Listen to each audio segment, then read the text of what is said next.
fisherman's hut. Seems she wants me to take a closer look.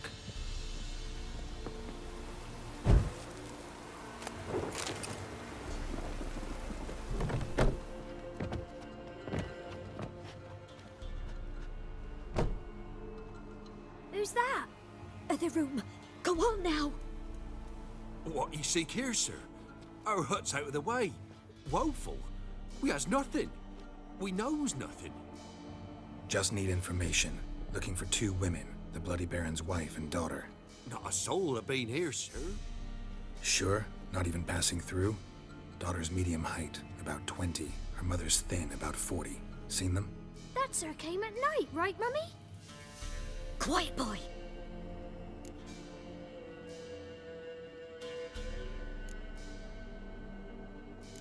I want to help that woman. She could be in danger.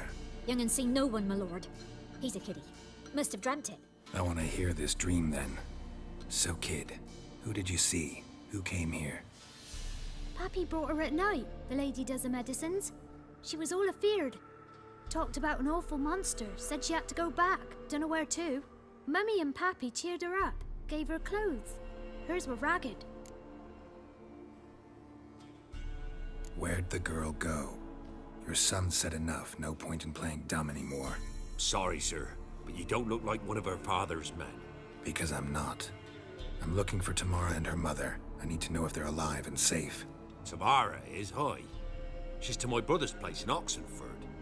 But Mrs. Anna, that's another tale. Though anywhere's better than to Crow's Perch with the Baron. Why? 'Cause he beat her, sir. Beat Mrs. Anna, I means. Everyone knew, but not a one lifted a finger for to stop it. What happened to Tamara's mother? 'Twere like this. I was awaiting in the old smokehouse with horses. Cold as hell and so dark, couldn't see past 2 ells in front of you. Moon had risen high, and still they hadn't come. Began to fear some demon had snatched them. But finally, they came forth, and we sets off towards the river. Suddenly, out of nowhere, a gale arose. Thought it'd tear my head off. And those damn birds, swarms of them coursing o'er the woods, raising a racket to make your ears bleed. Mrs. Anna screamed, bent over into herself. Tamara knelt down, gripped her arms. 'Twere then I saw it. Fiery marks on her hands.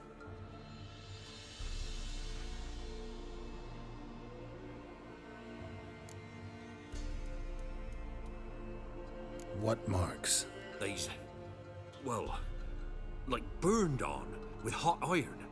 On the palms, inside. Burned? Like a cattle brand? Aye, though these wasn't black scars scabbed over. They's hot and glowing, as if they burned with raw fire.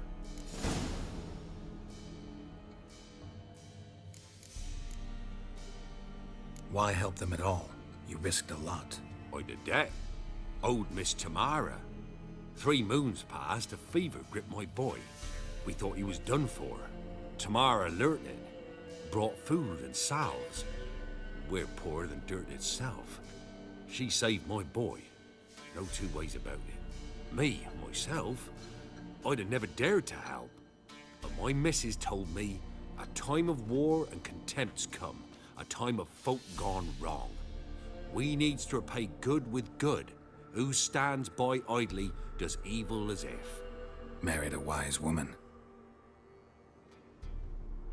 Crying shame we couldn't save Mrs. Anna in the end.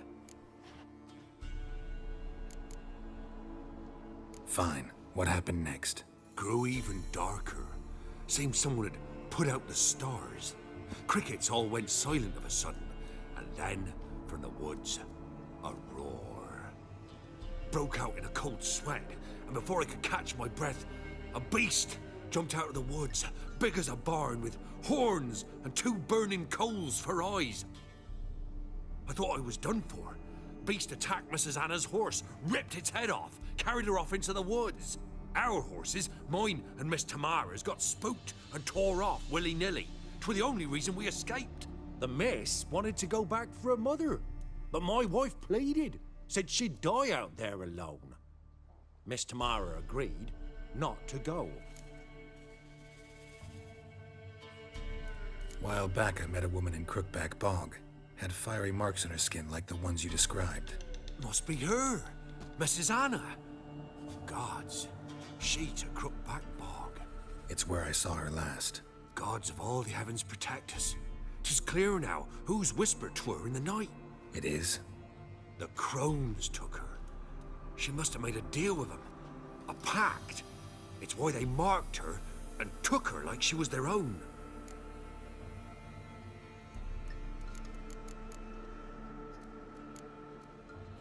Thanks for your help.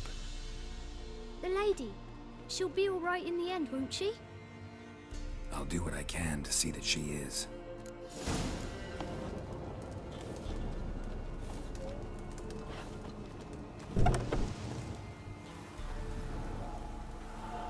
So here our paths diverge. Thank you, Dea. Go in peace.